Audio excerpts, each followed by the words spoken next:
এই জমিনের মধ্যে যত পানি আছে পানিগুলো আমি আল্লাহ পুড়ায়া ছাই বানায়া দিব। যেদিন কিচ্ছু বলতে কিচ্ছু থাকবে না, সেদিন থাকবে শুধু আমার আল্লাহ। আজকে কার জন্য সুদ খাও, কার জন্য ঘুষ খাও, কার জন্য ব্যভিচার করো, কার জন্য অন্যায় করো রে মন, কার জন্য তোমরা এত বাহাদুরি করো? আরে আজকে একটা কথা বলতে গেলে কষ্ট হয়।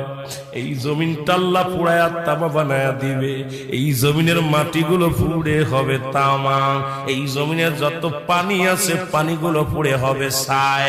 এই দুনিয়ার মধ্যে কিচ্ছু যেদিন থাকবে না, ওই তুরস্কের কত বাহাদুর, কত টাকাওয়ালা মিনিটের মধ্যে 30 সেকেন্ডের ভূমিকম্পে পথের ফকির হয়ে গেছে, রাস্তার ভিখারি হয়ে গেছে। আজকে